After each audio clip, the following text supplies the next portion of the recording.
Europe 1 Soir. 19h, 21h, Pierre de Villeneuve.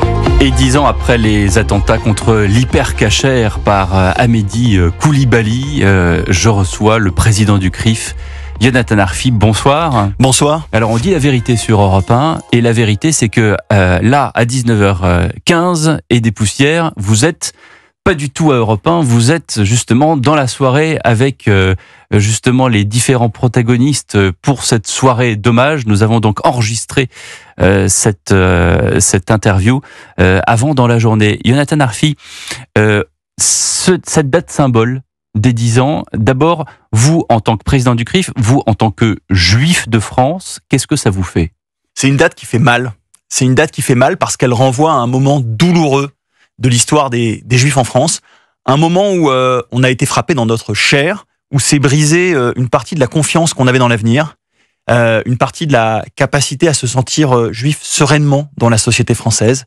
Et oui, quand on regarde l'attentat de l'hypercachère, on voit un événement qui était il y a 10 ans, mais dont les conséquences sont encore présentes aujourd'hui, dont les causes aussi sont présentes, puisque certes, c'était un épisode djihadiste qui est derrière nous, mais lui, l'islamisme qui l'a porté, est toujours présent. Et donc, pour les Juifs de France, cette menace, elle ne se conjugue pas qu'au passé, mais aussi sous nos yeux. Le fait que ce soit toute une nation aujourd'hui qui rend hommage aux victimes et aussi au simple fait qu'on ait attaqué des Juifs en France. Et donc, quand je dis tout le monde, toute une nation, ce ne sont pas que des Juifs. Est-ce que c'est un élan d'espoir, malgré ce qui se passe, malgré encore, et on va en parler dans un instant, la hausse des actes antisémites en France ?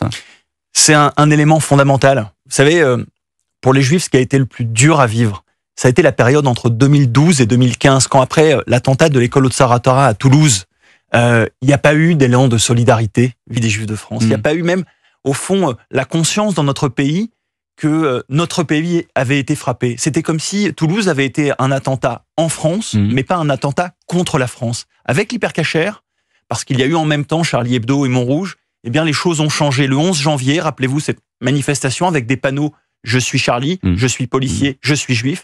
Le mur de la solitude des Juifs s'est un peu effondré et il y a eu, c'est fissuré en tout cas, il y a eu l'espoir d'un moment de fraternité avec l'ensemble des Français. Et ça, c'est quelque chose qui est fondamental et qu'on retrouve dans la mobilisation aujourd'hui autour de cet anniversaire. Vous marquez cette date de 2012 dans l'histoire de France vraiment comme un marqueur et pourtant, je pensais que vous alliez me parler de 39-45. Parce que, vous savez, l'antisémitisme se transforme. Bien sûr, il y a l'antisémitisme historique et la Shoah est le point d'orgue dans l'histoire de ce qu'a été la haine des Juifs. Mais il y a un antisémitisme contemporain qui, depuis le début des années 2000, s'est déployé sous nos yeux avec force. Cet antisémitisme contemporain, il prend le visage de l'islamisme, il prend le visage de la haine d'Israël, et il prend aussi celui du complotisme à la faveur des réseaux sociaux. Et on voit une nouvelle génération qui, désormais, est beaucoup plus empreinte de préjugés antisémites que les précédentes. C'est un renversement historique. Pour la première fois depuis la Shoah, le temps joue contre nous parce que les générations qui arrivent sont plus antisémites que les précédentes. Vous voulez dire que c'est plus inquiétant que pendant cette période noire de la Deuxième Guerre mondiale ? Non, non. Rien n'est comparable à ce qui s'est passé pendant la période de la Shoah avec l'occupation nazie. C'est plus inquiétant parce que ça va plus vite, parce qu'il y a les réseaux sociaux, parce qu'on peut influencer. Ce qui s'est passé après la Shoah n'est effectivement est très différent de ce qui se passe aujourd'hui. On voit qu'il y a eu une parenthèse après la Shoah où les jeunes générations étaient d'une certaine manière vaccinées contre l'antisémitisme et chaque génération qui arrivait était plus tolérante vis-à-vis des Juifs. Il y avait le plus jamais ça qui avait fonctionné pendant des décennies. Exactement. Et ça, c'est derrière nous, malheureusement, aujourd'hui. On voit que ça ne marche plus, que les plus jeunes sont précisément ceux qui laissent le plus de place au discours de stigmatisation des Juifs, au nom du conflit israélo-palestinien, à cause de la doctrine islamiste, à cause des discours complotistes, à cause de tout un tas de facteurs. Et ça, c'est quelque chose qui est dramatique parce que c'est un retournement de notre histoire sous nos yeux. Aujourd'hui, les passages à l'acte sont principalement motivés par l'idéologie islamiste et par la référence à la question d'Israël. Et ça, c'est un tournant aussi majeur dans l'histoire de l'antisémitisme.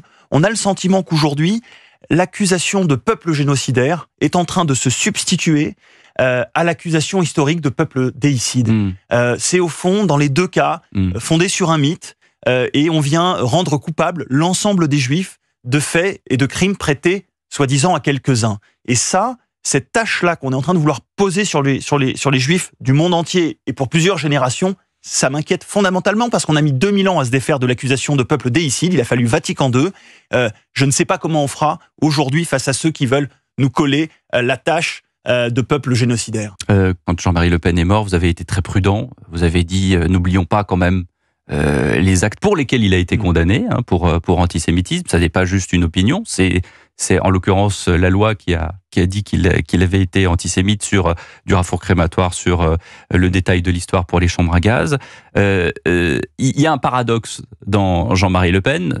Beaucoup de gens qui le connaissent bien vous diront qu'il avait eu ces phrases, mais en même temps qu'il était profondément sioniste. Il n'était pas du tout contre l'anéantissement d'Israël, qui est l'antisémitisme d'aujourd'hui dont on vient de parler. Et puis, il avait mis quand même le doigt sur un problème qui était au stade du germe et qui aujourd'hui gangrène de plus en plus la France, qui est justement cet islamisme dont on parle. C'est paradoxal, en fait. Il avait aussi ses alliances internationales avec l'Iran. Il faut... quand on parle de son rapport à la question de l'islamisme, il était aussi ambivalent, comme toutes les extrêmes droites européennes qui, pendant longtemps, ont considéré qu'il y avait une alliance objective avec certains islamistes. Donc, la réalité est toujours plus complexe que ce qu'on veut, y compris sur Jean-Marie Le Pen, bien sûr. Moi, ce qui m'importait simplement dans la séquence, c'était d'abord d'avoir une forme de dignité. C'est vrai que je suis offusqué par les scènes de l'IS que j'ai vues place de la République, et c'est important de dire qu'elles n'ont pas leur place dans notre pays. Elles sont réprouvées par la morale, et elles sont réprouvées aussi par les usages républicains, et il faut le dire.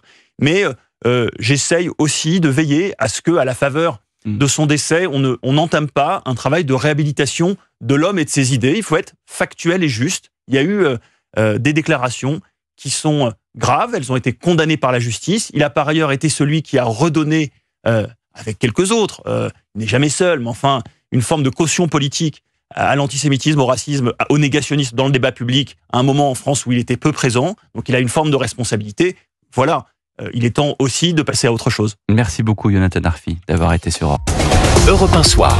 19h, 21h, Pierre de Villeneuve. Entouré par la fine équipe ce soir, Sébastien Ligné, bonsoir. Bonsoir. Chef du service politique de Valeurs Actuelles. Bonsoir, Jules Torres. Bonsoir, Pierre. Journaliste politique au journal du dimanche. Jonathan Arfi vient de nous accorder effectivement cette interview alors qu'il est à nouveau dans des cérémonies ce soir, 10 ans après les attentats de Paris de janvier 2015. On va réécouter un petit extrait de Jonathan Arfi qui était donc notre invité il y a quelques instants.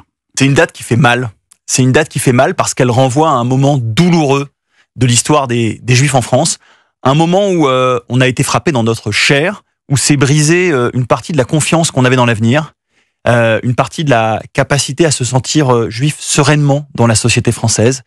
Et oui, quand on regarde l'attentat de l'Hypercacher, on voit un événement qui était il y a 10 ans, mais dont les conséquences sont encore présentes aujourd'hui, dont les causes aussi sont présentes, puisque certes, c'était un épisode djihadiste qui est derrière nous, mais lui, l'islamisme qui l'a porté, est toujours présent. Et donc, pour les Juifs de France, cette menace, elle ne se conjugue pas qu'au passé, mais aussi sous nos yeux. L'islamisme qui est apparu, le disait tout à l'heure Jonathan Arfi, à Toulouse en 2012, et aujourd'hui encore, cet antisémitisme en France, il a changé de visage. On est loin des salons UP du 16e arrondissement de Paris avant-guerre. La France rance antisémite, se meurt et elle n'existe pratiquement plus. Aujourd'hui, l'antisémitisme, Jules Torres, il est principalement islamiste. Oui, c'est quelque chose que l'on constate à mesure que l'on a des enquêtes, des sondages et même la réalité du terrain. Moi, à part une certaine gauche aujourd'hui, personne ne croit que l'antisémitisme viendrait d'une droite maurassienne, viendrait d'une droite du début du XXe siècle. Non, ça n'existe plus aujourd'hui. Elle est véhiculée par des islamistes conquérants, des islamistes qui sont de plus en plus nombreux. Il y a aujourd'hui dans notre pays une pression islamiste qui est de plus en plus forte et malheureusement je ne crois pas que la France résiste dans aucune strate à cet islamisme rampant. C'est-à-dire qu'on le voit bien, l'islamisme est dans nos écoles, elle est dans nos clubs de foot, elle est dans nos clubs universitaires, elle est dans notre classe politique aussi, puisqu'on voit très bien qu'aujourd'hui il n'y a pas de parti islamiste aujourd'hui en France, contrairement à ce que ont théorisé un certain nombre d'écrivains, mais en tout cas les idées islamistes ont complètement ne sont plus du tout hermétiques à notre système politique. On a aujourd'hui des hommes et des femmes politiques qui font le jeu des frères musulmans, de toutes les thèses fréristes qui sont aujourd'hui défendues par les pires imams possibles. Et on le voit bien dans les affaires qui nous occupent, par exemple avec l'Algérie, qu'il y a aujourd'hui en France des ennemis de l'intérieur et malheureusement des ennemis qui sont élus par les Français. Et Sébastien Ligné. Une fois qu'on a dressé ce constat que je partage évidemment, il y a la question de savoir pourquoi l'attaque de l'hypercacher et 3 ans avant l'attentat de Mohamed Merah n'a pas entraîné l'électrochoc qu'on aurait pu attendre. On aurait pu attendre, et Jonathan Arfi l'a très bien dit, que des événements aussi tragiques créent un sursaut et qu'il y ait, au-delà des manifestations au moment de Charlie Hebdo, une remise en cause profonde de l'état d'esprit général par rapport à l'antisémitisme. Mais quand on regarde aujourd'hui tous les sondages qui sont faits sur l'état d'esprit de la communauté juive en France, cela dresse un tableau cataclysmique. Il faut bien comprendre qu'aujourd'hui, vous avez une explosion des actes antisémites, on ne parle pas de 5 ou 10%, c'est 200 à 300% par an. On parle évidemment du nombre d'exils de familles juives françaises qui décident, malheureusement, avec le cœur serré, de rentrer ou de quitter la France pour retourner sur la terre de leur ancêtre en Israël, parce qu'ils se sentent dans la situation géopolitique complexe que nous connaissons. Et vous avez des Français qui quittent la France pour aller en Israël, qui disent on est plus safe en Israël qu'en France. Vous avez la moitié des Juifs français qui disent dans un sondage IFOP qu'ils n'osent plus porter la kippa dans la rue. Vous avez le nombre affolant d'élèves et d'enfants qui sont sortis de l'école publique et du système public pour aller dans les écoles privées par peur des représailles de leurs jeunes camarades. Donc tout cela crée un sentiment d'échec de la nation française. On fête les 10 ans, on commémore les 10 ans de Charlie Hebdo et rien n'a changé, voire pire. Tout s'est dégradé en réalité. Mais comment dirais-je, Jonathan Arfi me disait également qu'il y avait heureusement des voix dans la communauté musulmane qui s'élevaient également contre l'islamisme, comme Mohamed Sifawi. Et je lui faisais remarquer que qu'ils étaient quand même pas très nombreux. Et surtout Mohamed Sifawi, il faut voir le tombereau d'insultes qu'il reçoit. Mais il est sous protection policière, sûr, Mohamed. Il n'arrive pas à bouger le petit doigt sans être avec une voiture de police derrière lui. De toute manière, c'est très simple. Tous les apostats, toutes les personnes issues du monde arabe qui critiquent, que ce soit les régimes militaires, dictatoriaux, par exemple du Maghreb, on le voit bien ce qui se passe avec Boualem Sansal, toutes ces personnes-là sont aujourd'hui les personnes qui sont les plus menacées en France. Et puis maintenant, il y a les influenceurs qui s'y mettent. Vous avez vu cette Sophia Boulemen qui insulte une autre femme en disant si on te chope en Algérie, on te viole et on te tue. Et bien sûr, et tout ça participe... finalement, la montée de l'islamisme, elle s'explique aussi par toutes nos lâchetés, tous nos renoncements. Et moi, je me l'explique aussi parce qu'il y a une certaine gauche, une certaine caste, une partie de l'élite, non pas après ces attentats-là, mais après ceux de novembre, qui nous ont dit « vous n'aurez pas ma haine ». Bien malheureusement, cette idéologie de « vous n'aurez pas ma haine », elle a mené à ce qu'en France, en 2025 désormais, la haine est partout dans notre société et son principal vecteur, son principal carburant, c'est aujourd'hui l'islamisme qu'on a laissé pénétrer. Ce qui s'est passé après Charlie Hebdo, c'est Samuel Paty. Ce qui s'est passé après Charlie Hebdo, c'est Dominique Bernard. Alors certes, on n'a plus aujourd'hui des attentats. Il faut savoir qu'il y a quand même une dizaine d'attentats qui sont déjoués aujourd'hui. Mais les services de renseignement absolument ont le mérite d'être salués encore ce soir d'ailleurs. Complètement. On n'a plus de grands attentats comme on a pu les connaître organisés. Absolument, comme on a pu connaître à Nice, comme on a pu connaître à Charlie Hebdo, comme on a pu connaître au Stade de France ou au Bataclan. En revanche, on a un certain nombre à New York en 2001. Personne n'a vu venir effectivement ce premier grand attentat du 21e siècle. En revanche, on a de plus en plus de petits loups solitaires islamistes qui tout seul, décide, soit dans le pire des cas, d'aller, égorger un passant, dans le meilleur des cas, d'aller faire de l'islamisme d'atmosphère sur les réseaux sociaux, sur TikTok. Et qui pénètre les cerveaux les plus jeunes. Quand je vois les plus influençables. Le premier influenceur algérien signalé par Bruno Retailleau, le fameux Zazou Youssef, suivi par 400 000 personnes. Alors c'est peut-être pas 400 000 personnes qui sont basées en France, mais parmi ces gens-là, il y a évidemment des très jeunes. Et on voit bien que aujourd'hui, c'est sur TikTok, Instagram et particulièrement Snapchat que les théories islamistes, que les thèses islamistes sont les plus Mais véhiculées. que font dans ce cas-là les modérateurs? C'est ça aussi?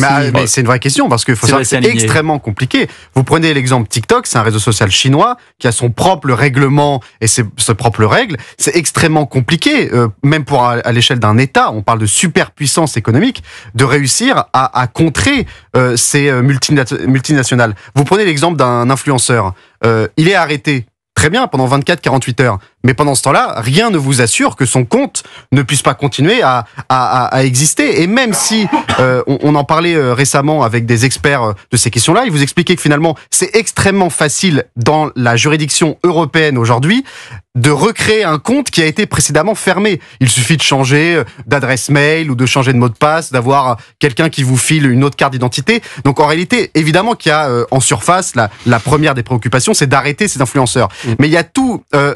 ce djihad d'atmosphère dont on parlait, cet islamisme d'atmosphère qui insuffle les esprits et qui est extrêmement compliqué à juguler en réalité. Tous les esprits, y compris d'une certaine manière l'esprit de Miss France, en tout cas, elle n'est pas Charlie. Les journalistes de nos confrères de Sud Radio lui ont posé la question tout à l'heure justement à l'antenne, et quand on lui demande est-ce que vous êtes Charlie, ben voilà ce qu'elle répond. Vous êtes Charlie? Je ne me prononce pas. Non, je ne veux pas me prononcer. Non, mais vous pourriez dire oui. Liberté d'expression. Vous pourriez dire oui. C'est-à-dire, est-ce que vous pensez qu'en France, on a le droit au blasphème? Ça veut dire non. Ouais, je préfère pas. Je préfère. Non, ça veut dire non par rapport au blasphème ou. Je préfère pas me prononcer. Vous voulez pas répondre? Non. Ça aurait été cool de dire oui, non? Non. Angélique Angarny-Philopon, Miss France, terrible, qui a du mal, en tout cas, elle dit pas non, elle dit pas oui, mais bon, c'est pas clair. Bah, elle ressemble de plus en plus aux jeunes de l'époque. C'est-à-dire que notre génération, à Sébastien et moi, en tout cas, on appartient à une génération qui tolère de moins en moins le blasphème, qui ne comprend pas vraiment. Il fallait voir dans les classes ce qu'il se passait en 2015. C'est-à-dire que être Charlie, c'est pas être en accord avec les caricatures de Charlie Hebdo. Moi, il y en a qui m'ont pas fait rire. Être dans l'outrance dans des religions, moi c'est pas quelque chose qui me fait rire. Pose en revanche, la question c'est là où elle est très claire, et la liberté d'expression, et la réponse doit être la plus claire possible, c'est que Charlie Hebdo, c'est pas la défense des caricatures, c'est la défense de la liberté d'expression. Et qu'une Miss France aujourd'hui, quand bien même normalement elle est tenue à un devoir de réserve, de neutralité politique, là c'est pas de la politique. On est en train de commémorer les 10 ans des victimes de Charlie Hebdo, de l'hypercachère. En tout cas, c'est pas le moment de ce genre de polémique. Et surtout, on le sent dans sa réaction qu'elle cède un petit peu à un écosystème communautaire qui peut faire une pression, qui peut exercer une pression extrêmement importante. Elle a peur, c'est la réaction d'une femme on parlait justement, pourquoi est-ce que les musulmans ne se lèvent pas aux côtés de Mohamed Sifawi, notre confrère qui publie livre sur livre, un dernier livre encore que je vous encourage à lire sur le Hamas, parce que il y a la peur derrière. Mais elle a peur d'une minorité. Je pense que c'est important de le rappeler. L'immense majorité des Français aujourd'hui, et les sondages faits à l'occasion des 10 ans de Charlie Hebdo l'ont montré, l'immense majorité des Français soutient toujours l'esprit Charlie Hebdo, soutient toujours cette liberté d'expression. On est sur une minorité, certes communautaire par certains endroits, évidemment jeune. Vous avez quand même 30% des moins de 25 ans qui considèrent que les caricatures du prophète en 2006 étaient une erreur. 30%. Là, on a une vraie fracture générationnelle qu'il va falloir traiter un jour ou l'autre.